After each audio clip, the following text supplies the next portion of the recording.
Hello guys, ഈ collections ഒക്കെ എങ്ങനെയുണ്ട്? അടിപൊളിയല്ലേ? ഇത് കണ്ടപ്പോൾ നിങ്ങൾക്ക് തോന്നിക്കാണുമല്ലേ നാട്ടിലെ ഏതെങ്കിലും ജ്വല്ലറി ഷോപ്പാണെന്ന്? എന്നാൽ നിങ്ങളുടെ തോന്നൽ തെറ്റാണ് കേട്ടോ. ഇത് ലെസ്റ്ററിൽ തന്നെയുള്ള മെൽട്ടൺ റോഡ് എന്ന് പറയുന്ന സ്ട്രീറ്റിലെ ഈ കാണുന്ന സിൽവർ പ്ലാസ എന്ന് പറയുന്ന ഷോപ്പിലെ കളക്ഷൻസ് ആണ് കേട്ടോ.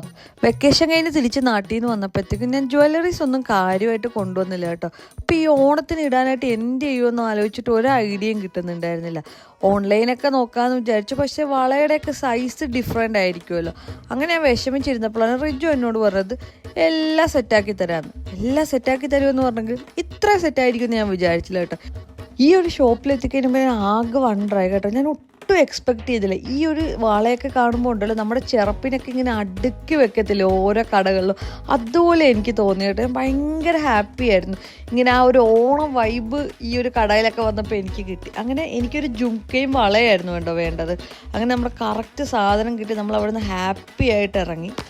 ഈ ഒരു സ്ട്രീറ്റിൻ്റെ പ്രത്യേകത എന്താണെന്ന് വെച്ചാൽ ഇവിടെ കുറേ ഇന്ത്യൻ ഐറ്റംസ് ഒക്കെ അവൈലബിൾ ആണ് കേട്ടോ. റിജു മുമ്പ് ഈ ഒരു സ്ട്രീറ്റിൽ വർക്ക് ചെയ്തുകൊണ്ട് പുള്ളിക്ക് ഇതിനെപ്പറ്റി നല്ലൊരു ഐഡിയ ഉണ്ടായിരുന്നു. ഇത് നമ്മുടെ മലബാർ ഗോൾഡ് ആൻഡ് ഡയമണ്ട്സും ഒക്കെ ഇവിടെ ഉണ്ട് കേട്ടോ. അങ്ങനെ നമ്മുടെ ഈ ജ്വല്ലറി ഷോപ്പിംഗ് ഒക്കെ കഴിഞ്ഞ് നേരെ പോയത് ഓണം ഗ്രോസറി ഷോപ്പിംഗ് ആയിരുന്നു. അവിടെ ചെന്നപ്പോഴത്തേക്ക് സർപ്രൈസ് ആയിട്ട് അംനാസിനെ മിച്ചീനെയൊക്കെ കണ്ടു. അത് കഴിഞ്ഞ് നമുക്ക് കാര്യമായിട്ട് അവിടെ നിന്നൊന്നും കിട്ടിയില്ല. പിന്നെ കുറച്ചൊന്ന് റിലാക്സ് ആകാൻ വേണ്ടി ഞങ്ങൾ എപ്പോഴും വന്നിരിക്കുന്ന സ്ഥലമാണ് ഈ ഒരു കാസിനോ. അങ്ങനെ ആ കാസിനോയിലൊക്കെ പോയി കുറച്ച് നേരം ഇരുന്ന് നേരെ ഫുഡ് കഴിക്കാൻ പോയി. ഇത് ഞങ്ങളുടെ വൺ ഓഫ് ദ ഫേവറേറ്റ് ഫുഡാണ് കേട്ടോ. അമിഗോയിൽ നിന്നുള്ള peri peri chicken and rice വളരെ ചീപ്പുമാണ്, ടേസ്റ്റിയാണ്.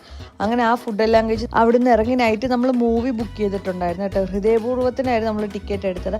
അങ്ങനെ നല്ലൊരു ഫീൽ ഗുഡ് മൂവിയൊക്കെ കണ്ട് വളരെ ഹാപ്പി അന്നത്തെ ഡേ വൈൻഡപ്പ് ചെയ്തു. അപ്പോൾ അത്രയേ ഉള്ളൂ.